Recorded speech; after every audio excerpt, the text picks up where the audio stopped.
Di sebuah penjara di Korea, seorang tahanan terlihat sedang mengobrol dengan kepala rutan di ruangannya. Anehnya, kepala rutan itu malah bersikap segan dan menurut.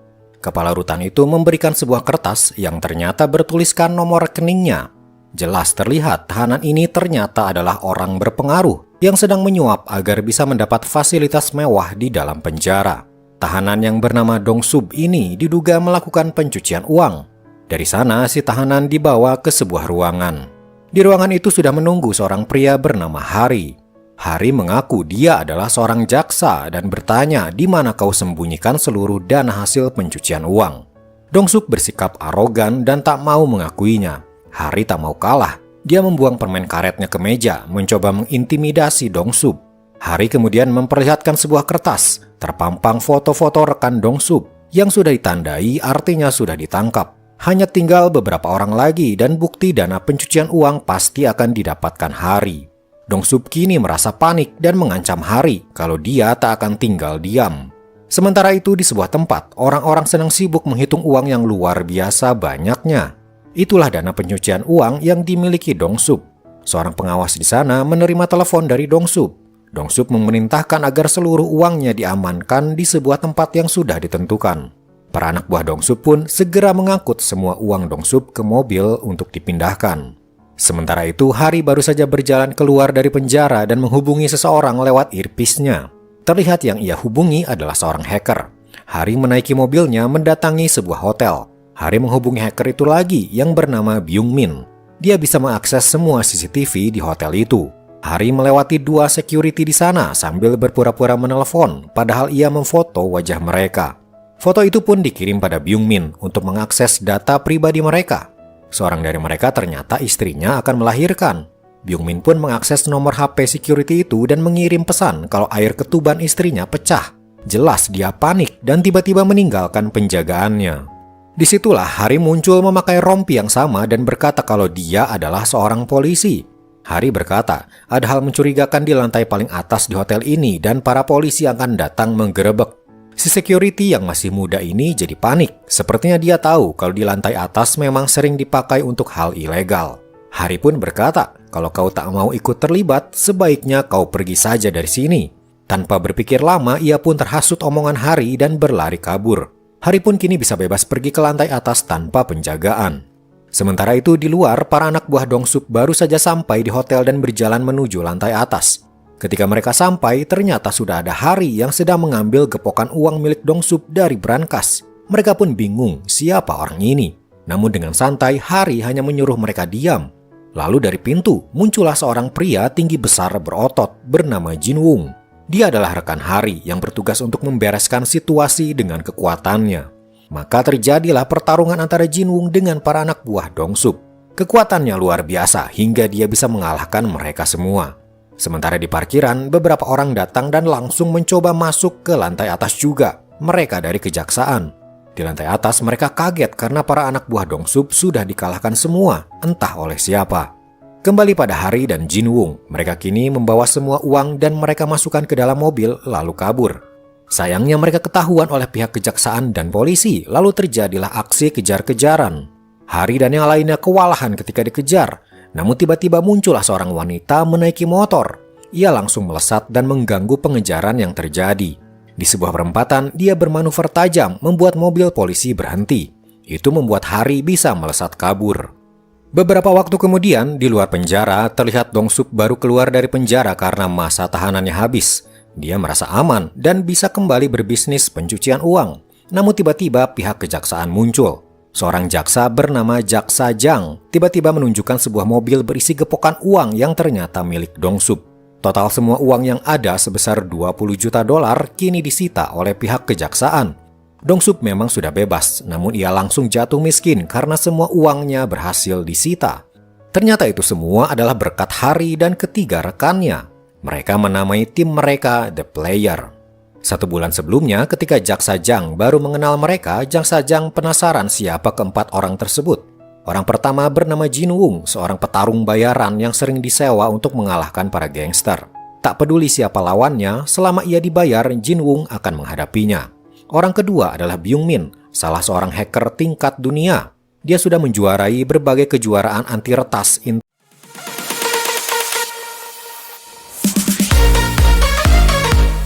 internasional. Orang ketiga bernama Hari. Namun untuk Hari, anehnya tak ada data identitas apapun tentang dirinya.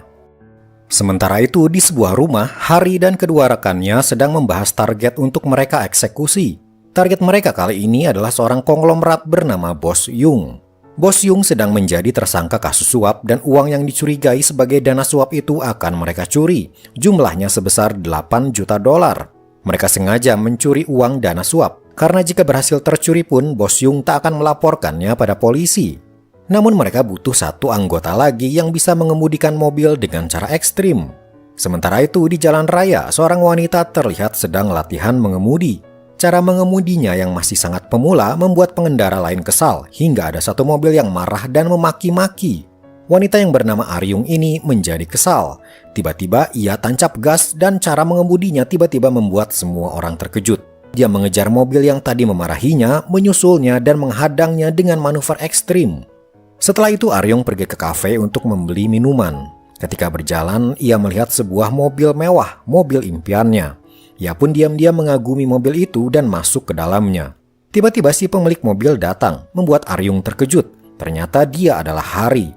Hari sengaja memancing Aryung dengan mobil mewah untuk mengajaknya berbicara. Hari dan Aryung pun mengobrol. Hari mengajaknya bergabung dengan timnya karena dia membutuhkan seorang pengemudi handal yang bisa mengendarai mobil dengan skill tinggi, dan Hari merasa Aryung lah orangnya. Aryung pun diajak ke markas Hari menemui dua rekannya yang lain. Mereka pun berkenalan dan mulai mengobrol tentang target mereka, yaitu Bos Yung. Sementara itu, beralih di sebuah persidangan, anak dari Bos Yung bernama Songgu menjadi tersangka kasus pelecehan pada seorang wanita. Seorang saksi, teman dari korban, berkata dia adalah teman sekamar korban. Suatu malam dia melihat korban tak sadarkan diri. Ternyata dia minum racun hingga korban tewas. Tapi saksi itu berkata korban minum racun karena cintanya tak diterima oleh Songgu. Jaksa Jang yang menjadi pembela korban tak terima dengan kesaksian tersebut. Ia tahu kesaksian itu palsu. Dan anehnya lagi, para hakim malah mempercayai kesaksian tersebut dan akhirnya melepaskan Songgu dari tuduhan pelecehan. Ibu dari korban hanya bisa menangis. Nasib putrinya yang sudah dilecehkan hingga ia mengakhiri hidupnya tak ada yang memihaknya. Jaksa Jang meminta ibu itu untuk banding, namun ibunya sudah menyerah. Ia tahu Songgu adalah anak konglomerat dan para hakim sudah disuap agar memenangkan Songgu. Kembali ke markas Hari, mereka sedang menyusun rencana bagaimana caranya mengambil uang dari Bos Yung. Mereka berencana untuk menargetkan anaknya dulu, yaitu Songgu yang baru dilepas dari tuduhan pelecehan. Beralih pada Songgu, ia sedang masuk di sebuah restoran. Tak sengaja ia menabrak seorang pelayan wanita. Ia pun meminta maaf.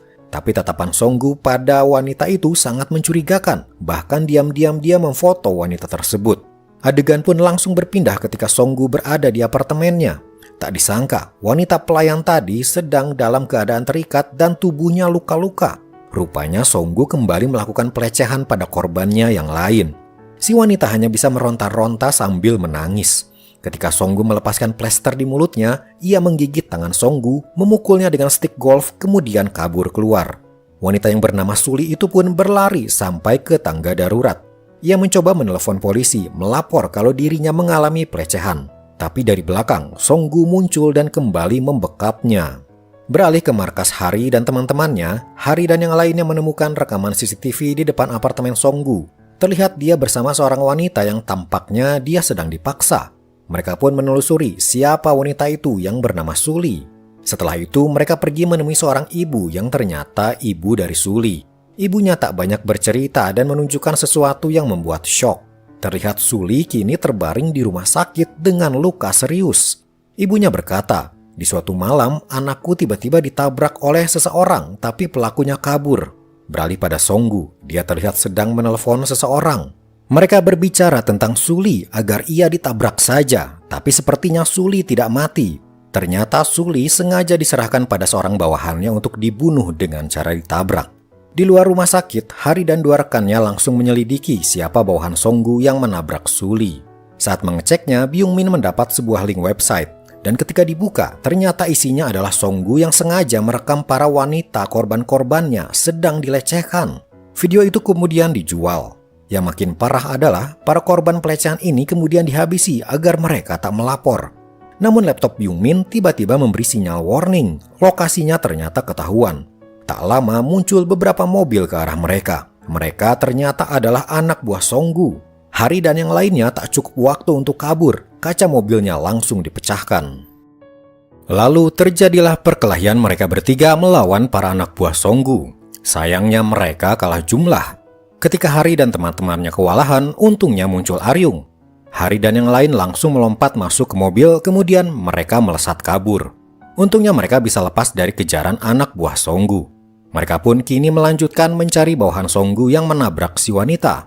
Di sebuah jalanan kota, seorang pria sedang berjalan bersama seorang wanita. Tiba-tiba muncul Jinwoo dan Hari menghadangnya. Ternyata dialah bawahan Songgu yang menabrak si wanita. Ia pun langsung dihajar oleh Jinwoo. Setelah itu ia dibawa ke sebuah jalanan sepi. Jalanan itulah tempat dia menabrak si wanita. Si pria itu kini diikat dan diplester seluruh tubuhnya, tak bisa kabur. Hari menyuruh si pria untuk menceritakan semua tentang Songgu, tapi si pria menolak. Dengan tenang, Hari menyuruh Jinwoo yang ada di mobil untuk segera menyalakan mobilnya. Jinwoo mulai menjalankan mobilnya bermaksud menabrak pria itu. Pria itu ketakutan dan akhirnya berkata ia akan menceritakan semuanya. Setelah itu, Hari membawa si pria ke dalam bagasi mobilnya. Tapi Jinwoo menemukan ponsel di kantongnya dan melihat isi pesannya tentang si wanita korban pelecehan akan dibunuh di rumah sakit. Tanpa buang waktu, Hari pun segera melesat ke rumah sakit untuk menyelamatkan Suli. Untungnya Byung-min dan Aryung juga ikut membantu. Di rumah sakit, terlihat seorang dokter yang disuap oleh Songgu sudah menyiapkan suntikan untuk membunuh. Tapi ketika dokter itu mendatangi kamarnya, ternyata Suli sudah dibawa oleh Hari dan teman-temannya. Ia dibawa ke sebuah klinik. Kebetulan Hari mengenal seorang dokter di sana dan Suli bisa dirawat dengan tenang. Pagi harinya, Suli siuman. Dengan isak tangis, Suli menceritakan semua yang terjadi. Ia juga berkata, ketika pelecehan terjadi, ia sempat merekam suara dengan HP-nya. HP itu tetap ia pegang bahkan ketika tabrakan terjadi. Dari sana, Hari dan teman-temannya mengambil kesimpulan kalau HP-nya ada di pihak polisi. Tapi mereka ragu kalau HP itu akan menjadi barang bukti. Bisa saja dimusnahkan oleh oknum polisi yang sudah disuap oleh Songgu. Maka misi mereka sekarang adalah mengambil kembali HP milik Suli. Mereka mengecek siapa polisi yang menangani kasus ini. Setelah itu mereka pun menyusun rencana. Keesokan harinya mereka pun mendatangi kantor polisi. Di ruangannya terlihat polisi yang menangani kasus Suli sedang mengobrol dengan anak buahnya. Tiba-tiba dia ditelepon, diberitahu kalau mobilnya yang ada di parkiran tergores. Ia pun segera keluar ruangan. Ketika berjalan, tak sengaja ia menabrak wanita yang ternyata itu Aryung. Aryung ternyata mengambil ID card polisi tadi. Sementara itu, Jinwoo terlihat menyamar menjadi kurir makanan. Ia berkata pada para polisi di sana ada kiriman makanan dari atasan mereka. Mereka pun langsung senang dan segera menyantap makanan tersebut. Lalu Jinwoo diam-diam menuju laptop yang di dalamnya berisi file-file kasus terkini. Beralih pada Hari, ia bergabung dengan Aryung yang baru saja mendapat ID card, dan dengan kartu itu mereka masuk ke ruangan tempat semua barang bukti disimpan. Mereka pun mencari HP milik Suli. Setelah mereka mendapatkannya, mereka pun keluar dari sana. Polisi yang tadi mobilnya tergores marah ketika kembali ke ruangannya melihat anak buahnya malah asik makan. Ia juga makin marah ketika tahu kalau laptopnya menyala dan curiga ada orang yang mengambil datanya. Mereka segera keluar dan mencari siapa pelakunya. Lalu muncul sebuah mobil melaju kencang. Di dalamnya ada Hari dan teman-temannya. Para polisi pun segera mengejar mereka. Di dalam mobil, Byung-min berusaha untuk mengambil semua data yang tadi diambil dari laptop di kepolisian. Kemudian mereka berhenti di sebuah jalan dan berlari. Namun naasnya, mereka dihadang oleh kawanan gangster yang ternyata adalah anak buahnya Songgu. Inilah saatnya tugas bagi Jinwoo menghadapi mereka semua. Sementara Hari dan Byung-min menjauhi pertarungan dan naik ke atas gedung. Byung-min melanjutkan untuk mengakses semua datanya yang memang perlu waktu. Sementara itu, satu orang dari kawanan gangster berhasil mengejar mereka. Terjadilah pertarungan antara Hari dan dia. Hingga akhirnya Hari berhasil mengalahkannya. Mereka pun hendak pergi, tapi beberapa gangster mengejar mereka. Lalu tiba-tiba Hari berkata, "Serahkan semua datanya padaku," ujarnya.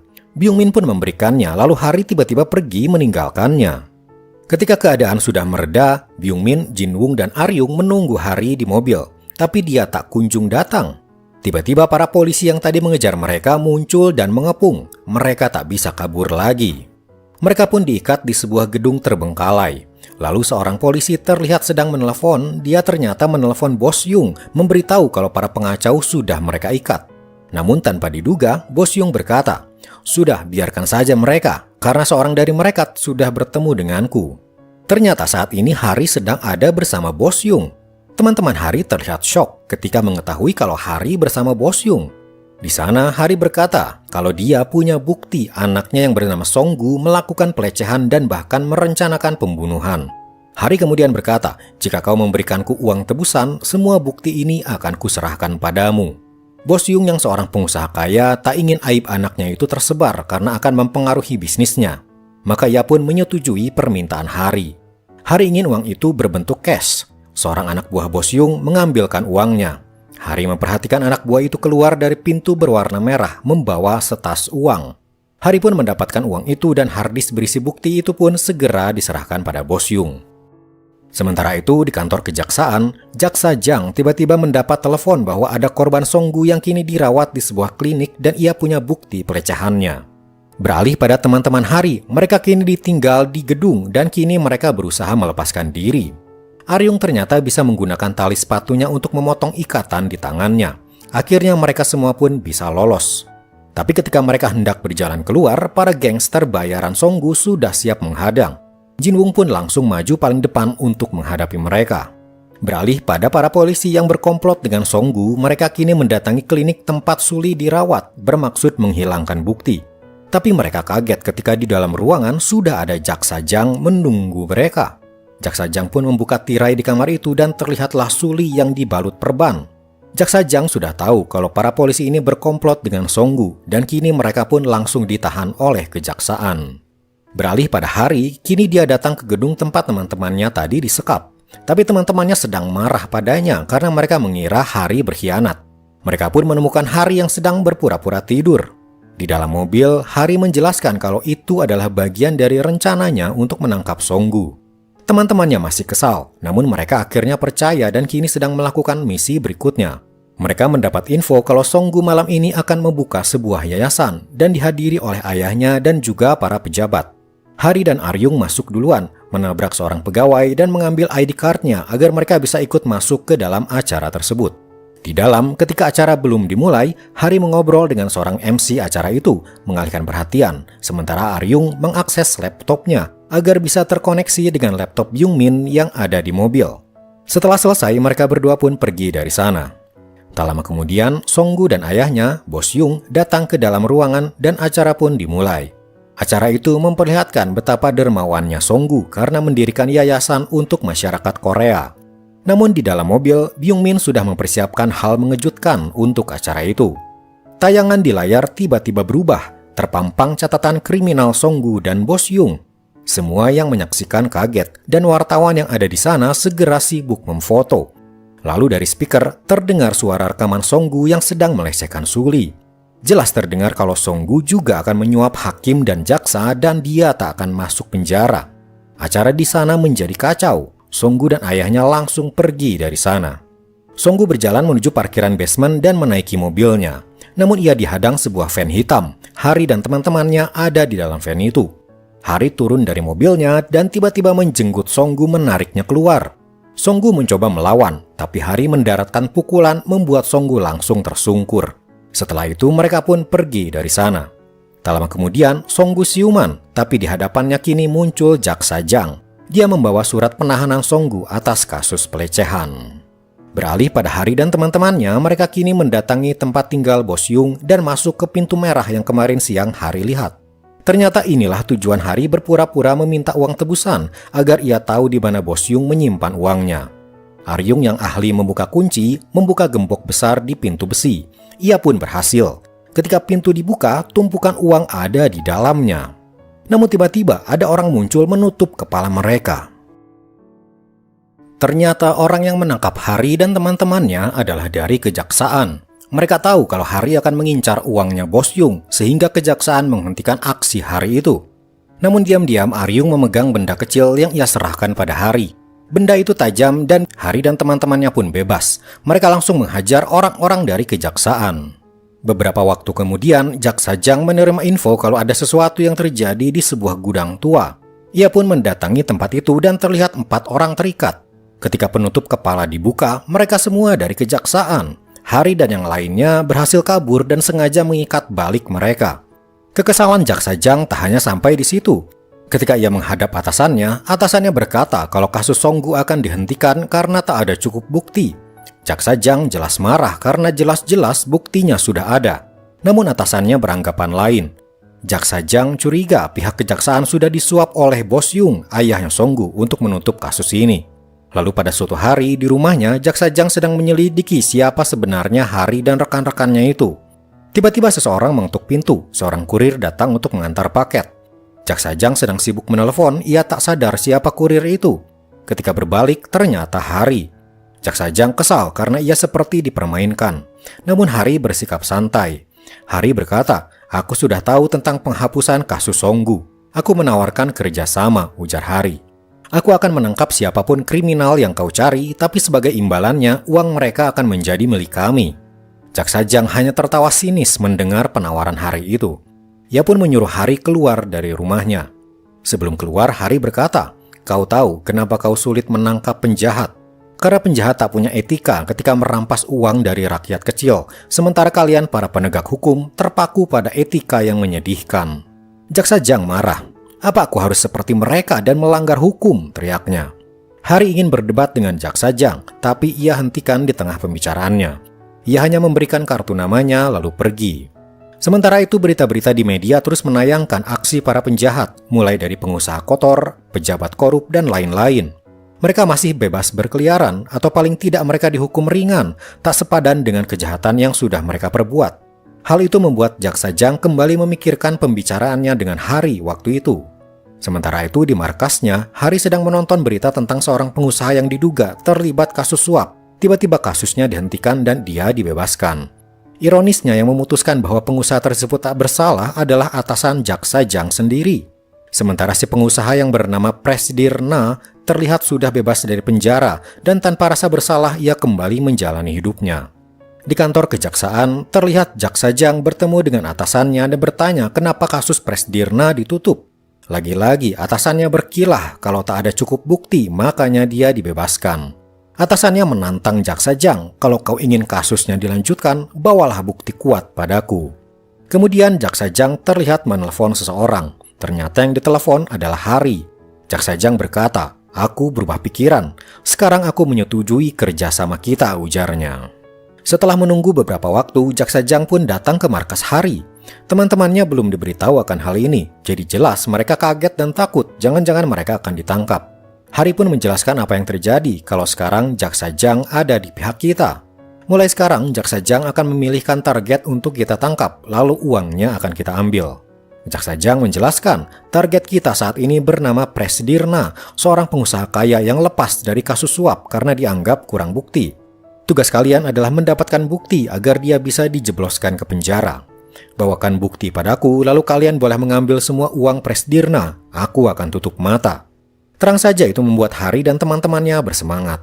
Mereka pun mulai mencari info tentang Presdirna ini. Dia adalah pemilik sebuah perusahaan. Tapi selain itu, diam-diam dia juga adalah pemilik dari sebuah arena pertarungan semacam MMA, tapi ilegal. Di sana menjadi ajang taruhan dan perputaran uang di sana juga besar, membuat Presdirna mendapat banyak uang dari bisnis ilegalnya itu. Hari kini punya ide untuk memasukkan seorang dari mereka masuk menjadi petarung di sana. Siapa lagi kalau bukan Jin Wung yang akan menjadi petarungnya. Keesokan harinya misi pun dimulai. Hari memulainya dengan mendekati seorang rekan bisnis Presdirna. Dia adalah seorang agen yang biasa menyalurkan para petarung pada Presdirna. Untuk mendekati wanita ini, Hari menggunakan Byung Min untuk mencari info di sosial medianya agar obrolannya nyambung sehingga Hari bisa dipercaya. Hari berkata kalau dirinya juga seorang agen juga sambil memberikan kartu nama yang sengaja ia buat sebelumnya. Misi itu pun membuahkan hasil. Hari kini sudah akrab dengan wanita tersebut, sampai-sampai Hari diundang untuk acara yang akan dihadiri oleh Presdirna juga. Di sana Hari pun bertemu dengan Presdirna. Dari caranya mengobrol, Hari langsung tahu kalau orang ini adalah orang yang arogan dan suka merendahkan orang lain. Setelah dari sana, Presdirna dan wanita rekannya itu mengobrol tentang bisnis arena pertarungannya. Presdirna sedang butuh petarung baru. Wanita itu berkata, "Sekarang aku tak punya petarung baru, tapi kau bisa bertanya pada temanku tadi. Kebetulan dia juga seorang agen penyalur petarung." Presdirna pun kini bertemu dengan Hari di sebuah atap gedung. Di sana sudah ada 2 petarung, salah satunya Jin Wung. Presdirna berkata, "Aku hanya butuh satu petarung saja. Begini saja, tunjukkan kemampuan kalian, siapa yang menang, dia yang akan kubawa." Jinwung sebenarnya tak ingin bertarung karena petarung satunya adalah temannya juga. Tapi demi sebuah misi, akhirnya mereka terpaksa bertarung juga. Terlihat jelas Jinwung lebih kuat, membuat lawannya itu akhirnya tersungkur kesakitan. Presdirna melihatnya dengan wajah senang, akhirnya dia punya petarung kuat yang akan membuatnya untung besar. Pada suatu malam dimulailah pertarungan di arena milik Presdirna di mana Jinwung akan menjadi petarungnya. Ia pun kini mulai memasuki arena dan bertarung dengan lawannya. Sementara itu, Hari dan Aryung punya misi untuk mulai melacak di mana keberadaan uang taruhan yang disimpan Presdirna. Mereka berdua menyamar menjadi pegawai di sana dengan memakai seragam.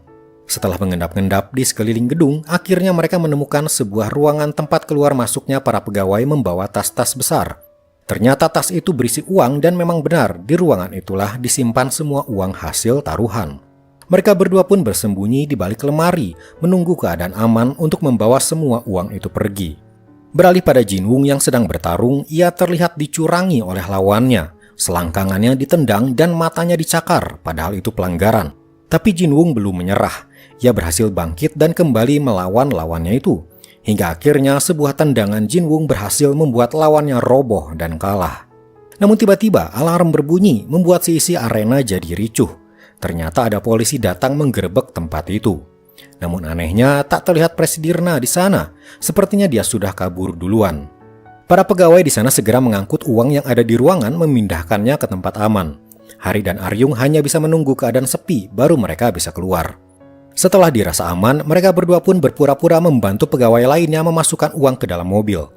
Lalu ketika ada kesempatan, mereka bawa kabur mobil yang berisi uang tersebut. Sementara itu, Jinwung kini sudah berada di mobil bersama Byungmin. Tiba-tiba ia ditelepon oleh keponakannya. Keponakannya berkata ayahnya habis dipukuli oleh orang-orang jahat dan sedang ada di rumah sakit. Jinwung pun langsung panik dan berkata ia harus pergi sekarang meninggalkan Byungmin sendirian. Jinwung pun sampai di rumah sakit dan bertanya pada keponakannya apa yang terjadi. Ia bercerita ayahnya tadi dipukuli oleh para gangster dan ternyata gangster itu adalah suruhan Presdirna. Beberapa hari lalu, saudara Jinwung itu pernah berdemo karena perusahaan Presdirna akan menggusur tempat kerjanya. Namun demo itu berakhir ricuh karena Presdirna membayar gangster untuk menghabisi orang yang berdemo. Beralih lagi pada Hari, ia terlihat menunggu Byungmin dan Jinwung. Byungmin terlihat senang melihat gepokan uang di mobil yang Hari bawa. Tapi Hari berkata, "Coba lihat nomor serinya." Ternyata itu semua adalah uang palsu karena nomor serinya sama.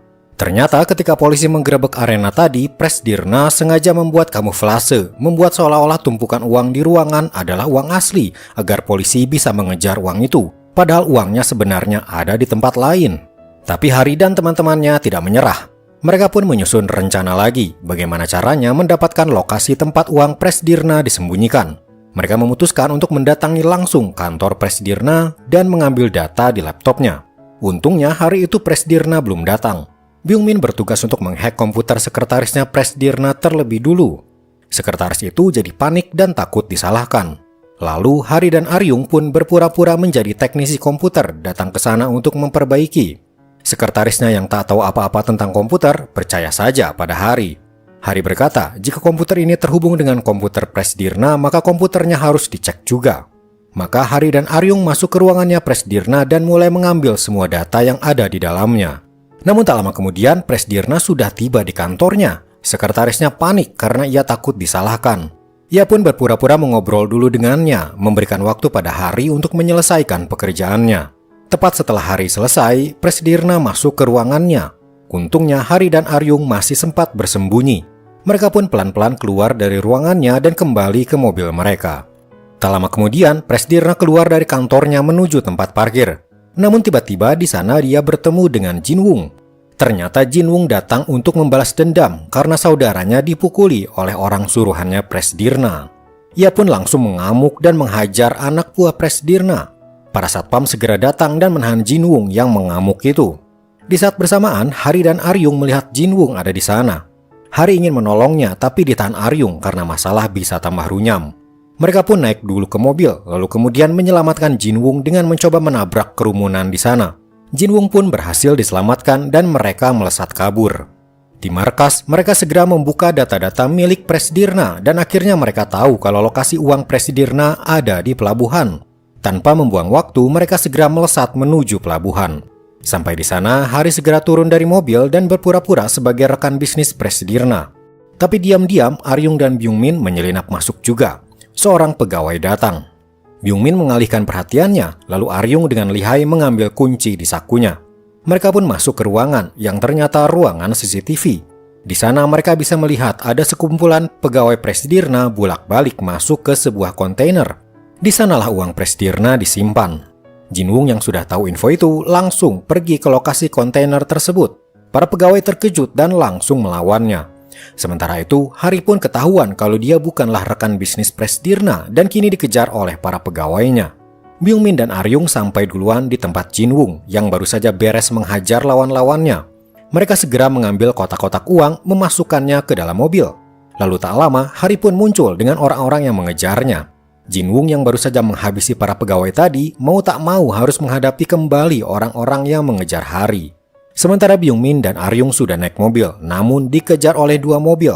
Mereka pun berhenti di sebuah jalan buntu. Kedua mobil tak lama kemudian sampai di sana, tapi tak menemukan Byung-min dan Aryung. Tiba-tiba dari mobil satu lagi, Aryung dan Byung-min keluar dengan motornya. Mereka pun melesat kabur dengan kecepatan tinggi. Beralih pada Presdirna yang sedang makan malam, ia diberitahu tentang kejadian ini dan langsung marah. Ia pun segera menuju lokasi. Tak lama ia sampai, ia melihat mobil boxnya dan di dalamnya berisi uang. Tapi ternyata uang itu uang palsu. Karena ternyata uang aslinya sudah diambil Hari dan dimasukkan ke dalam mobilnya sendiri. Ternyata pengejaran mobil box tadi hanyalah pengalihan. Presdirna mengamuk mengetahui kalau uangnya kini sudah raib diambil oleh Hari. Tapi misi Hari dan teman-temannya belum selesai. Tugas mereka sekarang adalah menangkap Presdirna. Untuk memancingnya, Hari sengaja pergi ke arena milik Presdirna.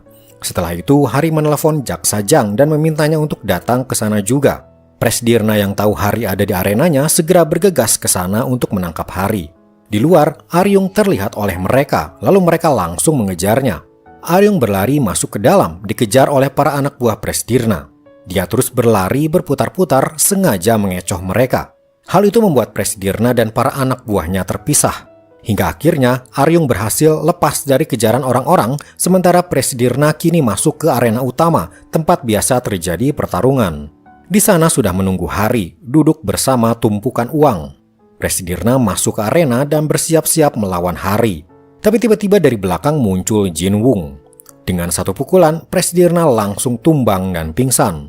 Tak lama setelah itu, pihak kejaksaan yang atas perintah Jaksa Jang berhasil menangkap Presdirna.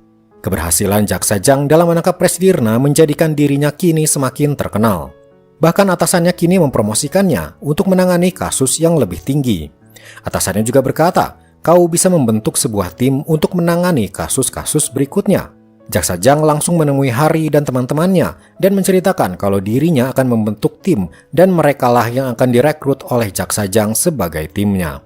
Mereka pun setuju karena dengan bergabung dengan Jaksa Jang, mereka seperti mendapat dukungan dari pihak pemerintah. Scene flashback ke 15 tahun lalu. Pada suatu malam, seorang jaksa terlihat akan pulang ke rumahnya. Ia masuk ke dalam lift, namun tiba-tiba lehernya diikat dan diangkat. Ia meronta-ronta, namun tak ada yang menolong. Di luar kantor, Jaksa Jang yang masih muda baru saja sampai di kantor. Ia kaget ada hantaman keras di belakangnya. Ternyata sesuatu jatuh menimpa mobilnya. Yang membuatnya ngeri adalah karena sesuatu itu adalah manusia.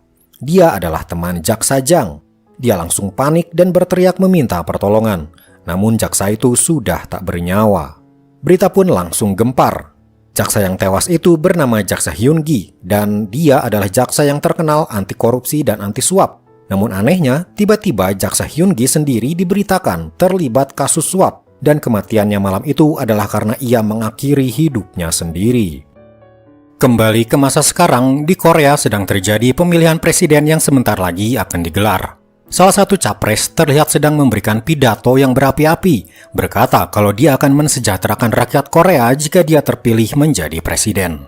Lalu pada suatu malam, capres yang bernama Pak Kim ini meminta asistennya untuk datang ke apartemennya untuk membawakan sebuah dokumen. Asisten itu pun masuk ke apartemen, tapi keadaan di sana gelap.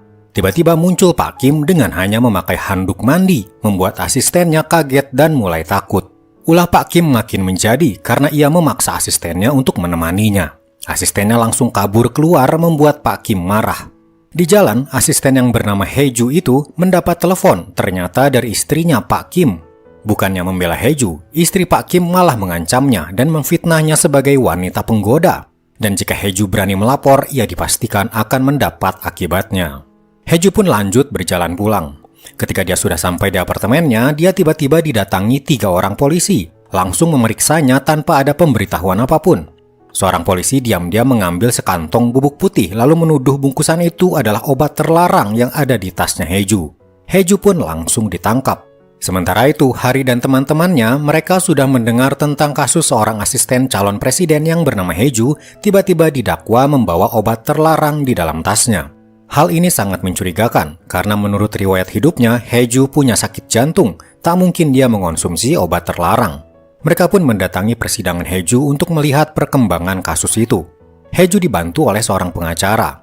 Sebelumnya, pengacara itu bertemu dengan Ibu Hae-ju yang meminta bantuan agar putrinya itu dibela karena Ibu Hae-ju yakin anaknya tak bersalah.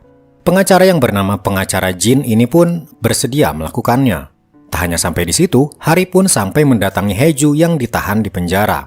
Hae-ju menceritakan yang sebenarnya, bahwa ia sebenarnya dilecehkan oleh Pak Kim, lalu istrinya Pak Kim menelepon mengancamnya.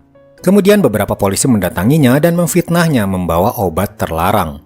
Ternyata tak hanya Pak Kim yang menghalalkan segala cara untuk nanti memenangi pemilu, tapi istrinya pun membantu suaminya itu mendapatkan posisi presiden dan tak keberatan jika harus mengotori tangannya sendiri.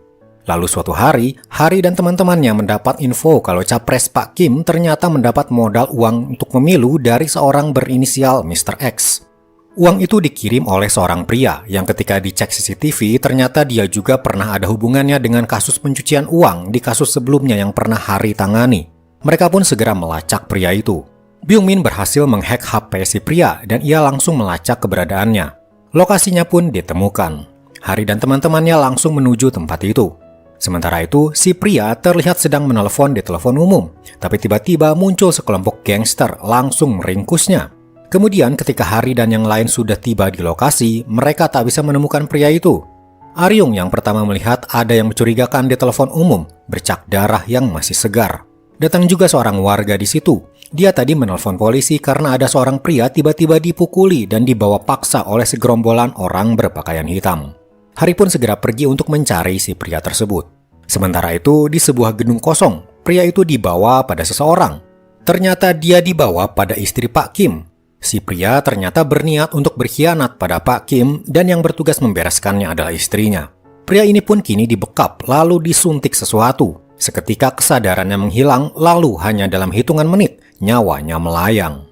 Asisten istri Pak Kim melihat ini dengan ekspresi ngeri. Dan yang lebih mengejutkan, ternyata istri Pak Kim tiba-tiba berkata, ada satu lagi pengkhianat di antara kita. Ia mengecek satu persatu anak buahnya, lalu ketika di depan asistennya, ia memperlihatkan seseorang. Ternyata dia pengacara Jin. Pengacara Jin ternyata satu komplotan dengan Pak Kim. Ia berpura-pura menjadi pengacara untuk membantu para korban Pak Kim. Tapi data dari para korban malah dilaporkan balik pada Pak Kim dan istrinya, agar Pak Kim bisa memanipulasi kalau dirinya tak bersalah. Dan sialnya, beberapa hari kemarin, asisten dari istri Pak Kim ini mendatangi pengacara Jin, meminta bantuan atas kelakuan istri Pak Kim yang sering melakukan kejahatan demi menutupi kasus-kasus suaminya itu. Asisten itu kini dibekap lagi dan disuntik juga. Tak lama kemudian, Hari dan teman-temannya sampai di gedung yang sama. Mereka hendak masuk ke gedung, tapi tiba-tiba sesuatu jatuh menimpa mobil. Asisten itu jatuh dari ketinggian. Dia segera dibawa ke rumah sakit. Di rumah sakit, semua orang menunggu.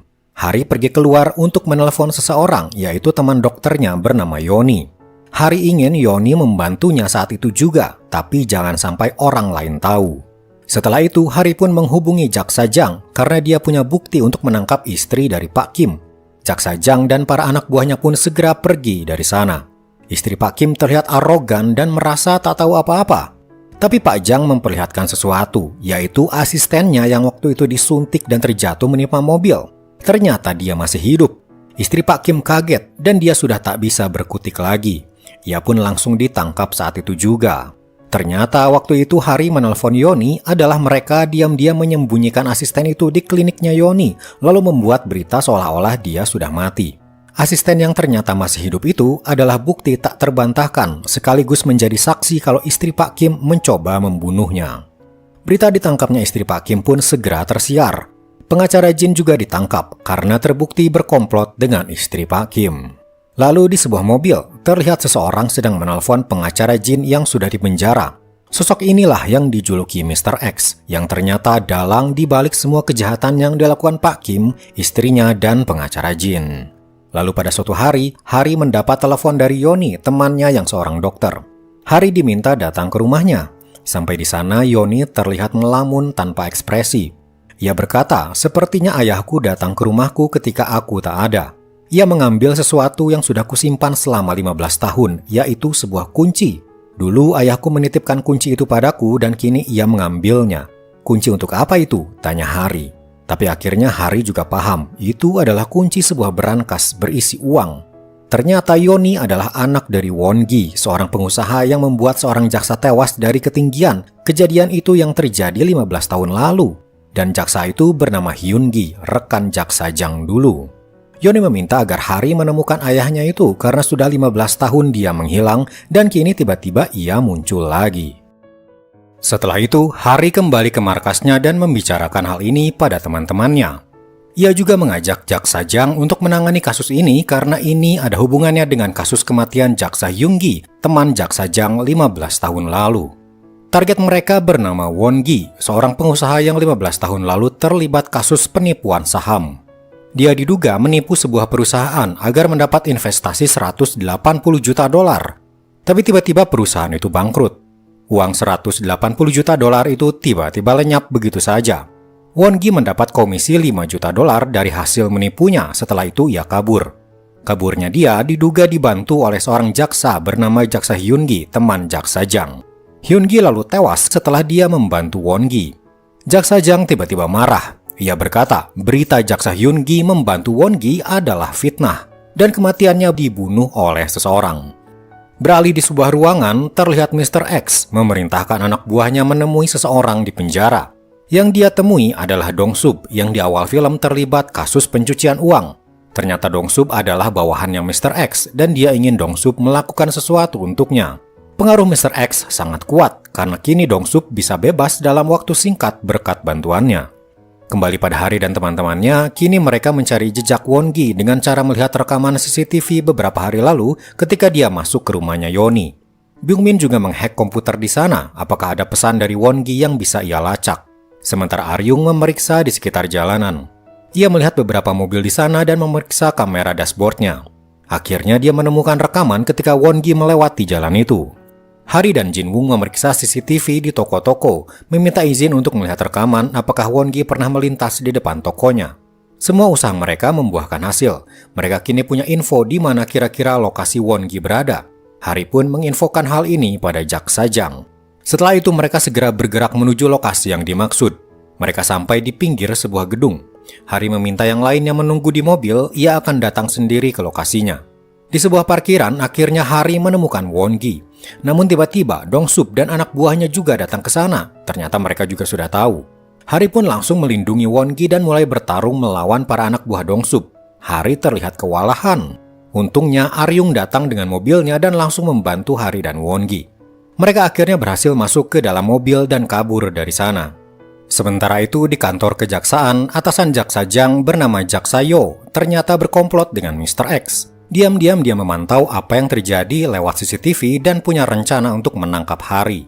Kembali pada Hari dan Won Gi, mereka sampai di markas dan Won Gi dipersilakan istirahat. Won Gi sebenarnya belum tahu siapa Hari ini, tapi karena dia sudah membantunya, ia pun menurut dan istirahat malam itu. Esok harinya, Hari berkata pada Won Gi kalau dia dan teman-temannya akan membantunya. Won Gi percaya dan berkata dia harus pergi ke sebuah tempat bernama Hasongdo. Tapi di perjalanan, ternyata mereka sudah dihadang oleh para polisi yang sudah diperintah oleh atasannya jaksa Jang, yaitu Jaksa Yo. Hari terpaksa harus melumpuhkan para polisi itu untuk melanjutkan perjalanan. Sementara itu, jaksa Jang mendapat info kalau ada polisi yang diserang. Ia langsung tahu itu adalah Hari dan teman-temannya. Ia pun segera menyusul mereka. Lokasi yang bernama Hasongdo ternyata ada di seberang pulau, perlu perahu untuk mencapainya. Hari melihat ada perahu baru saja menepi. Dengan keahliannya menipu, Hari langsung mengobrol dengan si pemilik kapal berpura-pura akrab. Aryung yang ahli mencopet mengambil kunci kapal di sakunya. Mereka pun mengambil alih kapalnya dan pergi menuju Hasongdo. Sampai di Hasongdo, ternyata mereka sudah dihadang oleh para polisi lagi. Won-gi bersembunyi sementara Hari dan teman-temannya mencoba mengalahkan para polisi yang menghadangnya. Kemudian Won-gi diam-diam kabur, pergi menuju suatu tempat. Ia melewati hutan. Ternyata Won-gi pergi ke tempat ia menyembunyikan seluruh uangnya yang 15 tahun lalu disimpan. Tapi tiba-tiba Hari berhasil mengejarnya. Won-gi langsung bersikap waspada. Ia takut uangnya akan direbut oleh Hari. Tapi Hari mengatakan sesuatu yang membuat Won-gi terkejut. Hari berkata, jika kau mengambil uangmu sekarang, kau akan dibunuh oleh Mr. X. Orang-orang yang kemarin mengejarmu adalah para anak buahnya Mr. X. Jika kau ingin menangkap Mr. X, kau harus bersaksi atas kejadian 15 tahun lalu pada polisi, ujar Hari. Tentu saja Won-gi menolaknya. Ia tak ingin berurusan dengan polisi dan dipenjara hanya untuk menangkap Mr. X. Tapi Hari berkata, bukankah kau ingin hidup bahagia dengan putrimu, Yoni? Mendengar nama anaknya disebut, seketika ekspresi Won-gi berubah. Ia ingat ketika dulu ia sangat dekat dengan anak satu-satunya itu. Tapi semenjak dia menipu dan menjadi buron, hubungannya sudah tak baik lagi. Tapi jauh di lubuk hatinya, dia sangat menyayangi putrinya. Kau tahu, ujar Hari lagi, selama 15 tahun kau menghilang, Yoni selalu menunggu ayahnya kembali. Ia dicap sebagai anak penipu, tapi ia hadapi itu semua. Seumur hidupnya, Yoni masih menantimu. Seketika Won-gi menangis dan tersadar betapa dia sudah membuat putrinya menanggung beban hidup yang berat akibat ulahnya. Akhirnya Won-gi berkata, baiklah, aku bersedia ditangkap dan mengakhiri ini semua demi putriku. Hari lalu mendapat telepon dari teman-temannya dan memberitahu lokasi mereka berada. Tak lama teman-temannya bersama jaksa Jang datang ke sana. Won-gi pun ditangkap tanpa paksaan. Won-gi akan menjadi saksi penting untuk mengungkap kejahatan Mr. X yang menjadi dalang dari berbagai kasus kriminal besar. Esok paginya Won-gi akan masuk ke dalam mobil, tapi di kejauhan Yoni datang ke sana. Jaksa Jang pun mempersilakan Won-gi menemui putrinya itu. Mereka pun bertemu setelah 15 tahun lamanya. Tapi satu hal mengejutkan terjadi. Won-gi ditembak dari belakang tepat di kepala. Bawahan jaksa Jang menembak Won-gi. Yoni hanya bisa mematung melihat kejadian mengerikan di depan matanya. Bawahan jaksa Jang segera ditangkap dan diinterogasi. Jaksa Jang masuk ke ruangan. Bawahannya itu langsung meminta maaf. Ia sendiri sebenarnya tak ingin melakukannya. Ternyata sebelumnya dia diancam. Istri dan anaknya yang masih bayi disekap oleh Mr. X. Terpaksa dia harus membunuh Won-gi untuk menyelamatkan istri dan anaknya itu. Dia sangat menyesal dan hanya bisa menangisi apa yang telah diperbuatnya. Sementara itu di rumahnya, Yoni hanya diam termenung, seolah dia tak tahu harus melakukan apa. Hari datang ke sana untuk menemaninya. Ketika mengobrol, akhirnya tangis Yoni pecah mengingat ayahnya kembali. Beralih ke markas, Byung-min terlihat sedang melihat info tentang Won-gi. Lalu tak sengaja dia juga melihat profil jaksa Hyun-gi yang tewas 15 tahun lalu. Tiba-tiba raut wajahnya berubah. Lalu ketika Hari datang dan menyapanya, Byung-min seperti ketakutan dan menutup laptopnya. Hari sempat curiga, namun dia segera mengalihkan pembicaraan ke hal lain. Kini mereka berdiskusi berencana untuk menangkap Mr. X, dalang dari semua rentetan kasus ini. Byung-min langsung bergerak untuk melakukan sesuatu yang penting. Dia tahu kalau salah satu anak buah Mr. X adalah Dong-sub. Ternyata Byung-min dulunya adalah salah satu pegawai Dong-sub sebelum dia bergabung bersama Hari. Dia tahu kalau Dong-sub punya bisnis di internet, yaitu penggiringan opini publik di internet sesuai keinginan pesanan. Byung-min menemui salah satu temannya yang masih bekerja di sana. Temannya itu berkata, Dong-sub saat ini masih melakukan bisnis itu. Byung-min menduga pasti ada juga data tentang rencana besar Mr. X di database perusahaan Dong-sub karena rencana besar itu melibatkan pejabat besar dan pengusaha kaya. Byung-min meminta tolong untuk meminjam ID temannya itu agar ia bisa masuk ke perusahaan Dong-sub lagi. Sesampainya di sana, dia langsung men-tap ID untuk membuka pintu. Di dalam sudah ada banyak pegawai yang bekerja. Ia menyelinap ke salah satu komputer yang kosong. Byung-min segera menghack sistem yang ada di sana mencoba mengambil semua database yang ada. Keamanannya sangat ketat. Salah satu langkah, sistem akan memberi alarm peringatan. Tapi untungnya Byung-min bisa membobol dan mulai mengcopy semua data yang ada di sana. Namun ternyata sinyal peringatan masuk ke komputer Mr. X. Seseorang sedang membobol datanya. Mr. X segera menyuruh Dong-sup pergi ke kantor untuk menangkap si hacker. Dong-sup dan anak buahnya segera datang dan menyuruh semua pegawai di sana berhenti bekerja. Keadaan di sana cukup gelap sehingga Dong-sup perlu waktu untuk mengecek siapa yang sedang menghack sistem di sana. Ia akhirnya menemukan sebuah meja kosong, terlihat pengkopian sudah 100%, lalu melihat Byung-min yang sedang kabur. Dia dan para anak buahnya langsung mengejar Byung-min. Di luar, di balik semak-semak, Byung-min segera mengirimkan database tadi ke email Hari, lalu meninggalkan tabnya di situ. Sementara dia kembali berlari. Tapi Byung-min berhasil ditangkap. Dong-sup bertanya, di mana file yang barusan kau ambil? Di semak-semak terlihat file itu sudah terkirim pada Hari. Hari melihat isi filenya dan terkejut dengan apa yang ia lihat. Ia segera melesat menuju tempat Byung-min. Sementara Byung-min terlihat sudah babak belur karena sedari tadi dipukuli habis-habisan. Akhirnya setelah lama bertahan, Hari sampai di sana untuk menolong Byung-min. Ia pun segera menghajar para anak buah Dong-sup dan langsung membawa Byung-min ke dalam mobilnya. Hari kemudian menelpon Pak Jang karena isi file yang tadi dikirim Byung-min sangatlah mengerikan. Tapi yang mengangkat adalah asistennya karena Pak Jang sudah pergi ke tempat atasannya. Hari melihat file itu lagi, tertulis rencana pembunuhan Jaksa Jang. Hari pun segera menyusul ke sana. Jaksa Jang akan terbunuh malam ini. Sementara itu Jaksa Jang sudah sampai di sebuah gedung lalu menaiki lift. Ada satu orang di dalam lift. Tiba-tiba orang itu menekan tombol kunci dan menyerang Jaksa Jang. Jaksa Jang tak bisa melawan karena ia tak bisa berkelahi. Tapi tiba-tiba pintu lift dibuka paksa oleh seseorang, ternyata dia Jin Wung. Jin Wung langsung melindungi Jaksa Jang dan berkelahi melawan si pria. Tak lama Aryung datang ke sana dan memapah Jaksa Jang yang kesakitan. Di luar tiba-tiba sebuah mobil melesat kencang. Sasarannya adalah mereka berdua. Jaksa Jang mendorong Aryung menjauh, tapi dia sendiri menjadi korbannya. Dia terhempas dan langsung tak sadarkan diri. Hari segera menolong Jaksa Jang. Dia tahu Jaksa Jang masih hidup. Ia masukkan ke dalam mobilnya dan melesat pergi menyelamatkannya. Sementara Aryung dan yang lain naik mobil lain dan pergi dari sana. Mereka berhenti di jalan sepi. Di sana Byung-min bercerita, semua kasus yang telah kita tangani ternyata sumbernya berasal dari seorang pria bernama Mr. X. Dan jaksa yang tewas 15 tahun lalu itu juga penyebabnya karena Mr. X. Tapi yang paling mengejutkan, jaksa yang tewas 15 tahun lalu itu ternyata adalah ayah Hari. Selama ini Hari menyembunyikannya dari kita, ujar Byung-min. Dari awal Hari mengajak kita bergabung, tujuan utamanya adalah memburu Mr. X, orang yang telah membunuh ayahnya, Byung-min menjelaskan. Beralih pada Hari, dia membawa Jaksa Jang ke markasnya. Untungnya tabrakan tadi tidak membuat Jaksa Jang mengalami cedera fatal. Ia masih sadar dan bisa berbicara.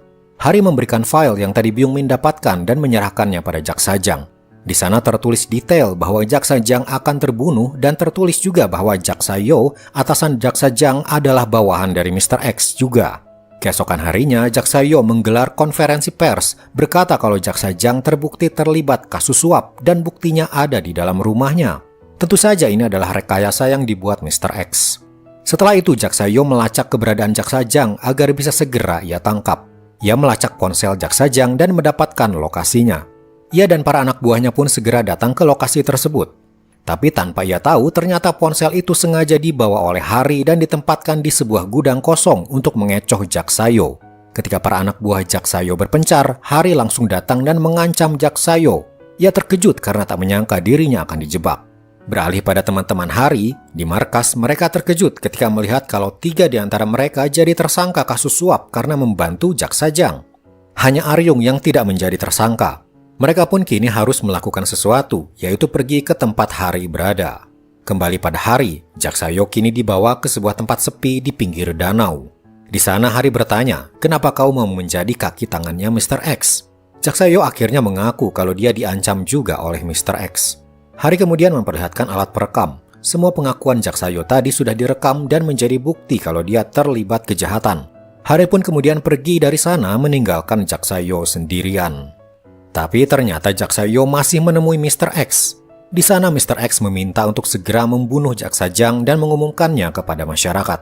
Tapi Jaksa Yo berkata, kita bahkan tak tahu Jaksa Jang ada di mana.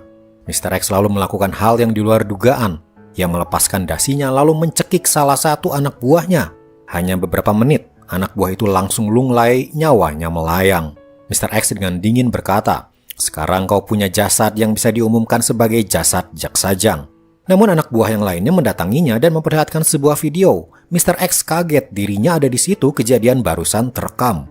Ternyata di baju Jaksayo sudah tertempel kamera kecil. Ketika di pinggir danau waktu itu, Hari diam-diam menempelkannya di jas Jaksayo. Ponselnya berdering, suara Hari terdengar. Ia berkata, "Aku telah merekam bukti barusan. Jika kau tak mau video ini bocor, datanglah temui aku." Malam harinya di sebuah atap gedung, Mr. X datang sendirian. Dari belakang, Hari muncul langsung menodongkan pistolnya. Hari sudah tak tahan lagi ingin membunuh Mr. X karena dialah dalang terbunuhnya ayahnya 15 tahun lalu. Tapi ia menahan diri, kemudian bertanya, "Kenapa kau melakukan semua ini?" Mr. X menjawab, "Aku melakukannya karena aku mampu. Semua pejabat dan pengusaha kaya ada di bawah kendaliku. Aku seolah bisa membuat dunia mengarah kemanapun sesuai keinginanku." Tapi tiba-tiba muncul para anak buah Mr. X langsung menyerang Hari. Hari pun kewalahan menghadapi mereka. Tapi untungnya teman-teman Hari datang di saat yang tepat. Mr. X terlihat kabur. Hari langsung mengejarnya sementara teman-teman yang lain menghadapi para anak buah Mr. X. Tapi sayang, Mr. X berhasil lolos. Hari naik ke mobilnya untuk mengejarnya, tapi ia tak tahu kemana harus pergi. Teman-temannya lalu datang. Mereka berkata, "Jangan bertindak gegabah." Byung-min kemudian berkata, "Sebelumnya aku sudah memasang alat pelacak di mobilnya Mr. X, jadi kita bisa melacak kemana dia pergi." Hari berterima kasih pada mereka dan merasa tak enak, karena mereka sudah tahu pengejaran Mr. X ini adalah dendam pribadinya, bukan lagi seperti misi-misi mereka sebelumnya. Hari berpikir sejenak, lalu berkata, "Kalau begitu Byung-min dan Jin-woong ikut di mobilku, Aryung menyetir van." Byung-min dan Jin-woong awalnya bingung kenapa Aryung harus dipisah sendiri. Tapi akhirnya mereka paham, sementara Aryung masih belum mengerti. Mereka bertiga pun naik mobil Hari. Mereka ingat kalau mereka bertiga kini sudah menjadi tersangka dan akan ditangkap polisi. Mereka sengaja memisahkan Aryung agar Aryung tidak terlibat misi kali ini. Mereka ingin Aryung selamat. Mobil van yang dikendarai Aryung ternyata sudah dimodif dan bisa dikendalikan oleh Byung-min. Maka dari itu, Byung-min kini mematikan mobil tersebut. Aryung yang tak tahu apa-apa heran ketika mobilnya tiba-tiba mati. Ia melihat mobil Hari terus melaju. Ia mencoba memanggil lewat alat komunikasi tapi tak ada jawaban. Aryung kini sadar kalau yang lain sengaja meninggalkannya demi keselamatannya. Sementara itu, Hari dan yang lainnya sudah sampai di sebuah parkiran gedung. Mereka pun segera masuk ke sana dan melumpuhkan beberapa security yang berjaga. Mereka langsung bisa menguasai control room di mana mereka bisa mengendalikan CCTV yang ada. Terlihat ada beberapa pejabat dan pengusaha yang sedang menuju sebuah ruangan. Hari meminta Byung-min untuk mematikan seluruh listrik di gedung itu. Sementara itu Mr. X sudah menunggu para pejabat di sebuah ruangan. Ketika mereka sedang rapat, tiba-tiba listrik padam. Hari memakai kacamata night vision, mencoba menyelinap masuk ke dalam ruangan itu. Ruangan itu gelap gulita, jadi Hari tak terlihat dan ia juga berusaha tak membuat suara. Ia masuk ke dalam lalu menempelkan kamera kecil, ternyata untuk merekam semua yang terjadi di dalam ruangan itu. Lalu listrik kembali menyala. Tiba-tiba sebuah ponsel menayangkan apa yang terjadi di dalam ruangan. Ternyata bukan hanya direkam, semua kejadian itu langsung live di internet. Seluruh masyarakat Korea bisa menontonnya. Jaksa Jang yang tahu kalau itu ulah Hari segera pergi mencari Hari ke gedung itu. Namun tak ada yang menduga ternyata Hari masih ada di dalam ruangan. Kini ia juga muncul di live. Byung-min dan Jin-woong juga tak tahu kalau Hari akan senekat itu. Mereka pikir Hari sudah keluar ruangan. Di dalam ruangan Hari berkata, "Aku adalah anak dari Jaksa Hyun-gi yang tewas 15 tahun lalu. Ayahku difitnah menerima suap dan dibunuh oleh Mr. X." Hari melanjutkan, "Lihatlah ini, apa yang sedang terjadi di ruangan ini kini disiarkan ke seluruh Korea." Mr. X kini merasa terpojok. Dia benar-benar tak bisa berkutik. Ia memukul Hari, tapi Hari mengelak dan menonjoknya. Setelah itu Hari keluar ruangan dan sudah ada Byung-min dan Jin-woong di sana. Lalu para polisi datang.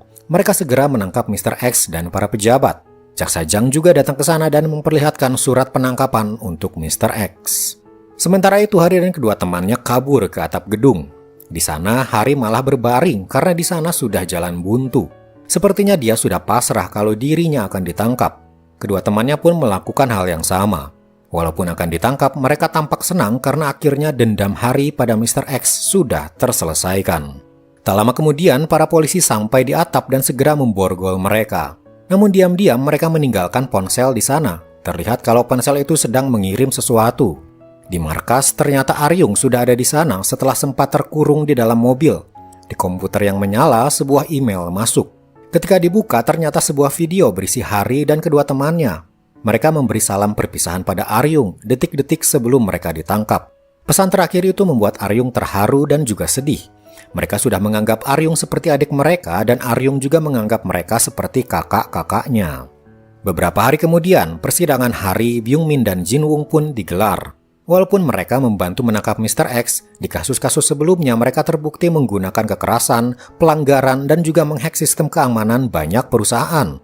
Jaksa Jang datang menjadi saksi. Tapi tak hanya itu, dia juga ternyata akan mengaku bahwa dirinya adalah bagian dari mereka. Karena Jaksa Jang sempat bergabung dengan mereka menangani beberapa kasus. Dia merasa ikut bertanggung jawab atas tertangkapnya mereka. Jaksa Jang memberikan bukti berupa rekaman suaranya ketika pertama kali bertemu Hari dan teman-temannya di markas waktu itu. Namun ketika diputar, ternyata rekaman itu malah memutar musik. Ternyata Byung-min diam-diam sudah menghack ponsel Jaksa Jang dan menghapus bukti rekamannya untuk menyelamatkan Jaksa Jang. Persidangan pun selesai dan mereka bertiga dibawa menuju mobil tahanan. Jaksa Jang meminta waktu untuk berbicara sebentar. Hari berkata, sudah sepantasnya kau tidak dipenjara. Kalau kau juga dipenjara, siapa yang akan menangkap orang-orang jahat di luar sana? Mereka bertiga naik dan dibawa ke mobil tahanan. Mereka mengobrol kalau mereka kini mulai rindu Aryung, tapi semua sudah terjadi. Tapi tiba-tiba suara Aryung terdengar di dalam mobil. Mereka kira mereka berhalusinasi, tapi ternyata di kursi depan yang menyetir adalah Aryung. Ternyata diam-diam Aryung menyelinap menjadi supir mobil tahanan dan kini membawa kakak-kakaknya itu. Aryung memutuskan untuk tetap ikut bersama dengan Hari dan yang lainnya. Mereka hanya bisa tertawa. Dan kini dengan skill mengemudinya, Aryung siap untuk kabur dari penjagaan polisi, kembali bersama kakak-kakaknya itu menjadi tim The Player, melakukan misi seperti dulu. Dan film pun selesai. Nah itulah guys, seluruh alur cerita dari drama The Player. Gimana menurut kalian? Apakah ceritanya seru? Terima kasih ya buat kalian yang selalu nonton sampai akhir. Yang suka dengan video ini, bolehlah like dan subscribe-nya untuk channel ini supaya admin lebih bersemangat bikin video alur cerita berikutnya yang gak kalah serunya. Oke, terima kasih semua dan sampai jumpa di video berikutnya. Bye!